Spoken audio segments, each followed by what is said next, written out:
So one might well ask, where in the world is the Salton Sea? Well, search the Western Hemisphere, all the way in Southern California, between the San Andreas and whatever the heck the name of that other fault is, near an island, as you head south on the 15, the 215, the 210, and then slightly east on the 10, toward Indio and Palm Springs, nestled in among stories of sunken Spanish galleons. There you'll find it, the Salton Sea.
On our travels today, we'll be going to Southern California, to the Salton Sea. This body of water, located in Imperial County, is one of the largest inland seas in the United States. Beautiful, serene, and almost haunting. We will trek the desert highways to learn more about this sea and the community surrounding it. I believe there are things worth seeing, but isn't that why we travel in the first place? Today on JNL, we find ourselves in the small town of Nyland, near the shores of Salton Sea, the hub of Salvation Mountain, East Jesus, Bombay Beach, and a very tall flagpole. And tomato festivals. This sounds like fun. Let's go. To see sights, a person needs to get out and walk. Drive-by researching doesn't work. You need to pound the pavement and witness things up close and personal. That's what we did in Calipatria, and it really paid off. In a tall way. We're in the small town of about 7,700 people to see a truly world record. Calipatria holds the distinction of having the tallest unsupported flagpole in the world. Calipatria is also the lowest elevation city in the Western Hemisphere at 184 feet below sea level. That's a record. After a tall flagpole, it was time to head northeast to be saved, or at least to check out one man's personal communication to the heavens. A land of mystery has been a term used often to describe the desert bordering Salton Sea, and no such term could be closer to the truth as coming across Salvation Mountain. This momentous man-made structure a few miles east of Salton Sea truly brings the term mystery to life. For over 2 decades, a man with a mission created his own glory to God. Leonard Knight spent finances, time, sweat, and 100,000 gallons of paint to build Salvation Mountain. It's an eclectic piece of sculpture near the eastern edge of Salton Sea. Colorful, thoughtful, and some may even say gaudy, but it was Knight's personal mission.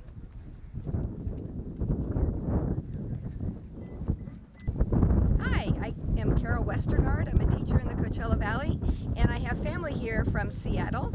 I love this place. It's a representation of my belief system, and we were just all really excited to come out here. In 2002, California State Senator Barbara Boxer entered Salvation Mountain into the congressional records as a national treasure. Today, thousands of visitors come to pay homage from all around the world to a man who had only one goal in mind: to honor his God. Strolling around and through Salvation Mountain really does make you wonder what sort of man Leonard Knight was. As Sean Penn said of him while filming Into the Wild on location, Leonard was the word tenacity itself. Day after day, the man toiled to build a colorful maze of life-size art. Thousands of people traveled to this remote section of the desert to view for themselves the powerful project that has inspired so many. The Christian rock band Third Day was so impressed that they shot a video here and used an artist's rendering for their album cover for Revelation.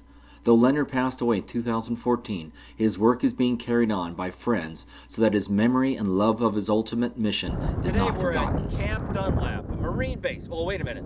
We would have been at Camp Dunlap from 1942 to 1956 when it was decommissioned. But today, it is Slab City. It is the home of the gritters and the slabbers. When the Marines left, people moved in, and they come here and they squat and they take over, and this is where they live. Thousands of people during the winter, about 150 permanent residents in Slab City.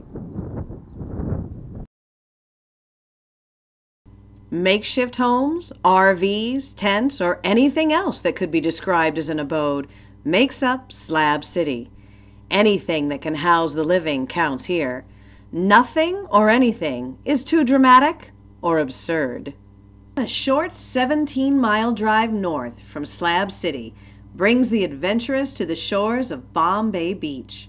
Once the home of visiting jet-setters from Los Angeles, now a small community trying to hang on for a future.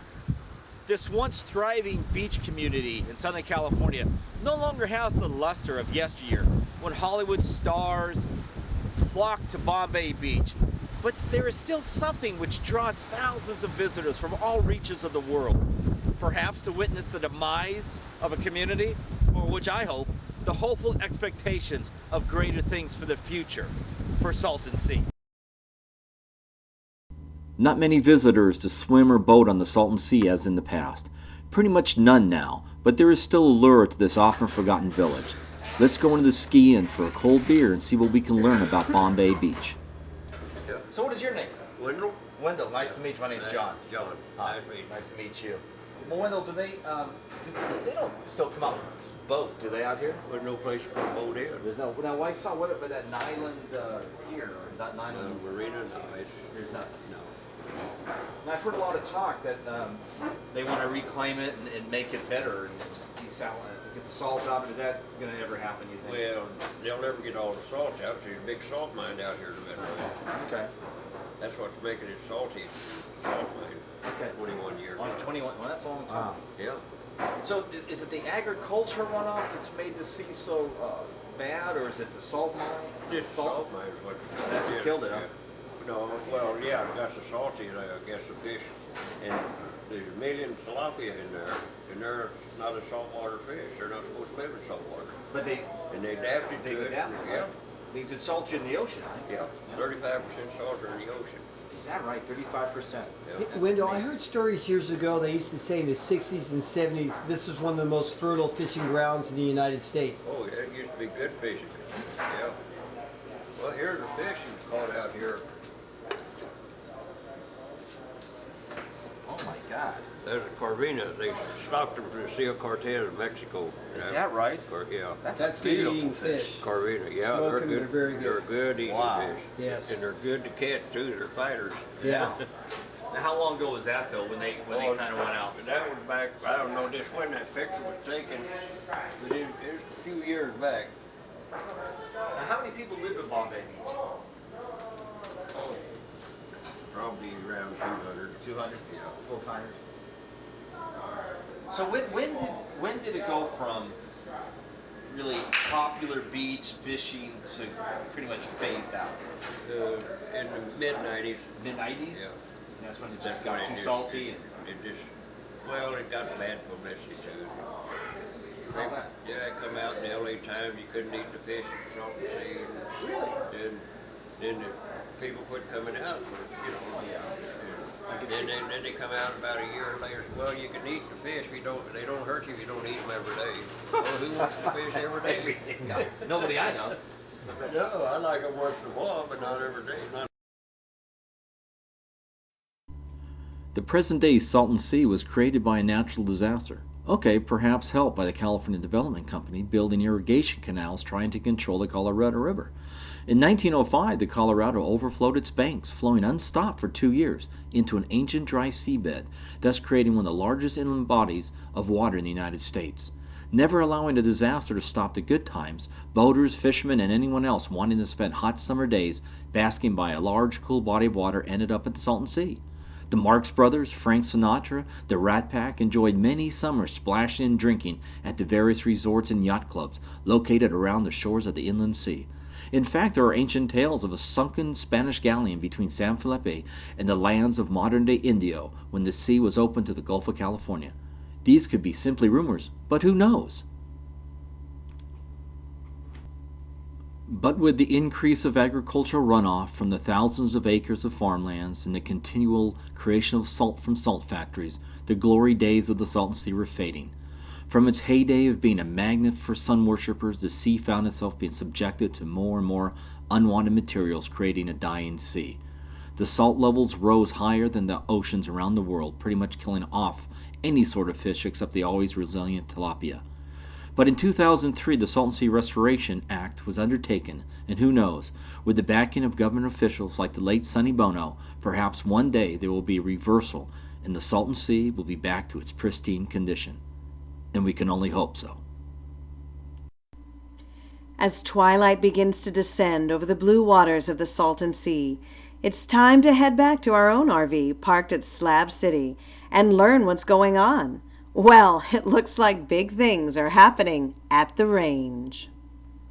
A makeshift but energy efficient musical venue is what the range offers locals and visitors alike. Out on stage, you prove whether you have the talent or not. Well, living in the slabs, hey baby, you might get stabbed. You may not live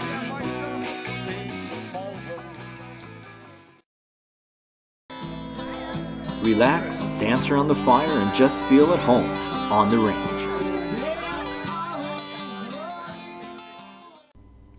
With no real religious overtone, East Jesus, even though it sounds like it should have one, is an eclectic art platform within the confines of Slab City.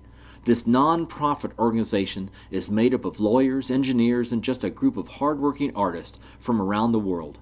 Walking through this kaleidoscope of sights is truly an awe-inspiring experience, allowing the visitor a glimpse into the minds of the very people who created such artwork. Rather scary and unnerving at times, truly. From used tire elephants to trash robots, and even a plastic trash-bagged albino whale, nothing goes to waste at East Jesus. One man's trash is another man's treasure, or at least perhaps a Picasso.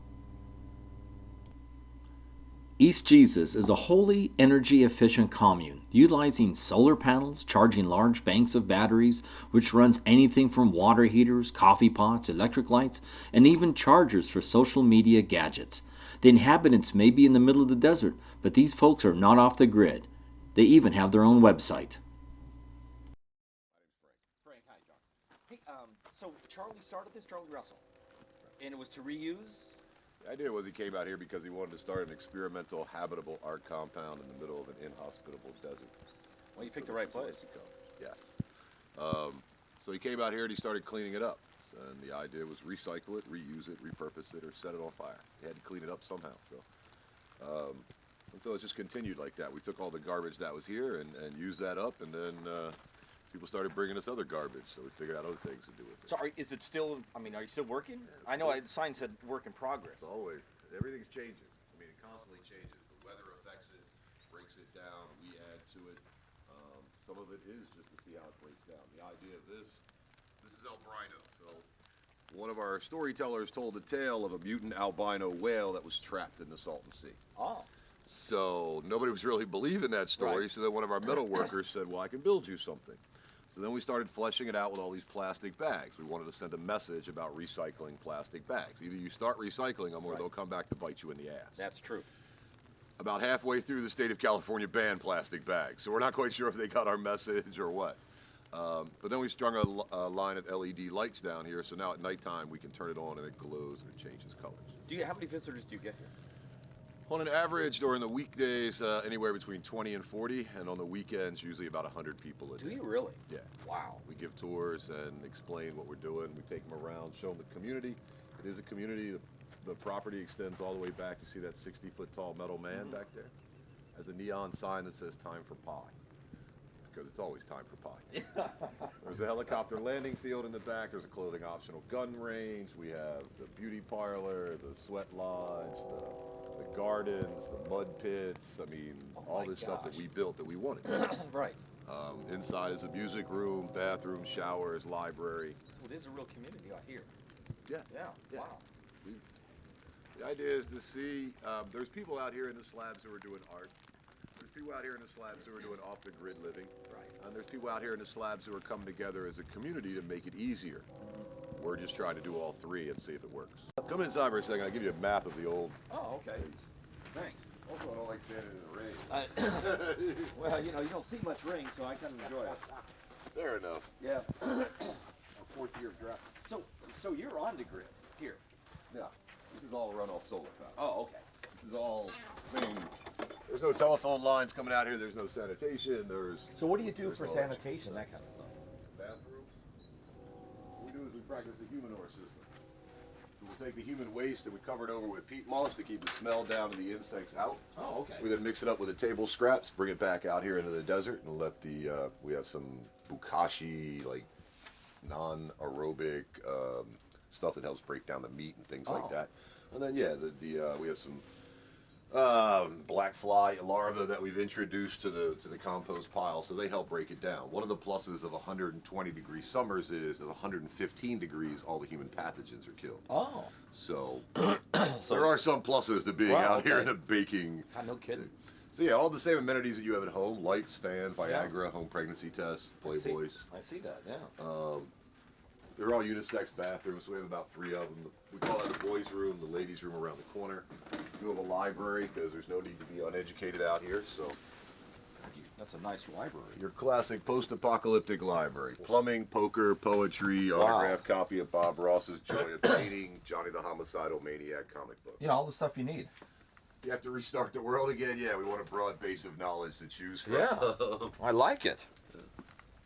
Well, it's not a bunch of, we tell people we're not a bunch of hippies out here. There's a bunch of guys who are rocket scientists, or they train dolphins for the Navy, or they're electrical engineers. Good God.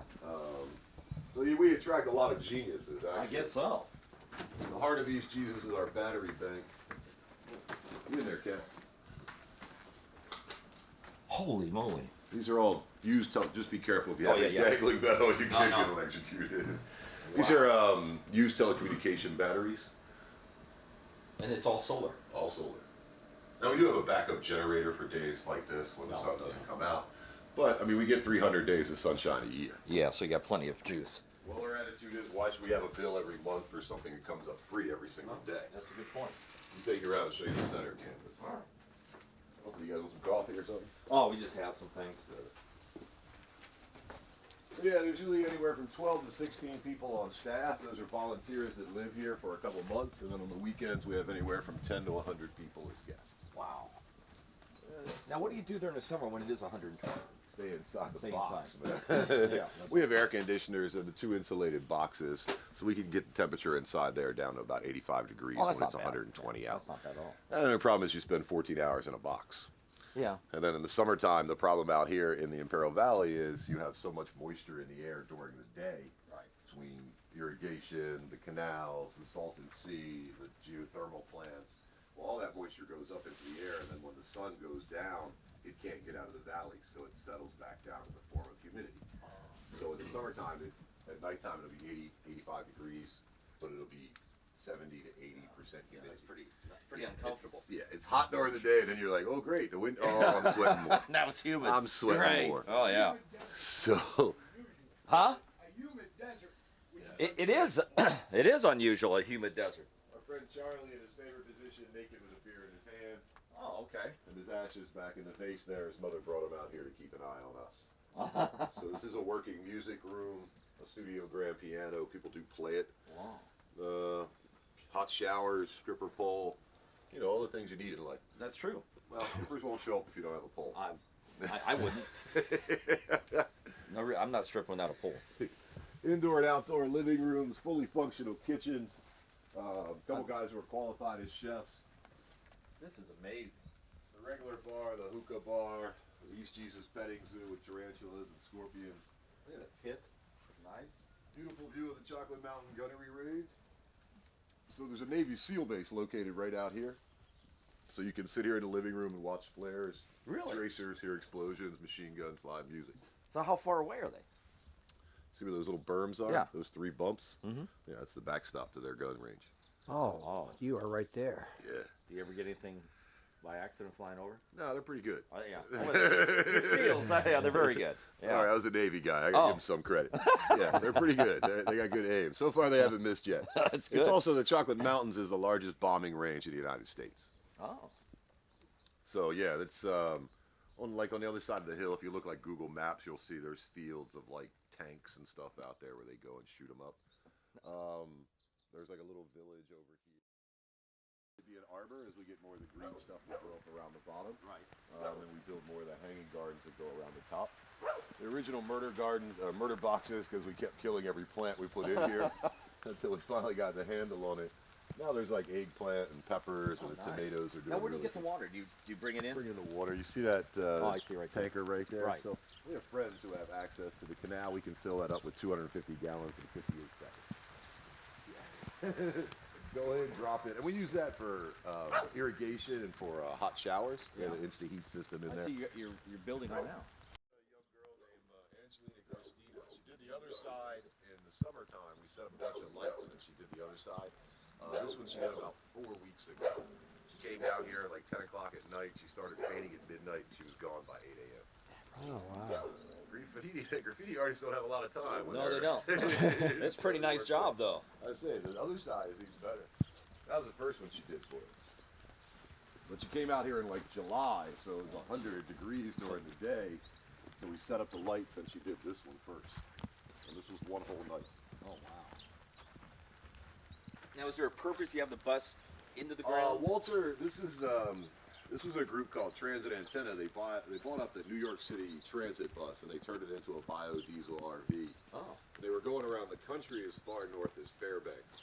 It broke down in Bombay Beach and they didn't want to see it sold for scrap or turned into a meth lab. So they towed it 20 miles down here. They met Charlie for the very first time. They had never been here to the slabs. They'd never met Charlie. Yeah. And they said to him, "Do you mind if we bury a bus in your backyard?" And Charlie said, "Well, I'm not going to help you, but go right ahead." So 3 of them, it took them 5 days to dig the hole and then 1 whole day just to push it back into it. The tour over, but not the memories of all the hearty, optimistic people we met on our journey to Salton Sea. In a desolate landscape, it was refreshing to learn how much life there really was in this desert. See you on the next adventure.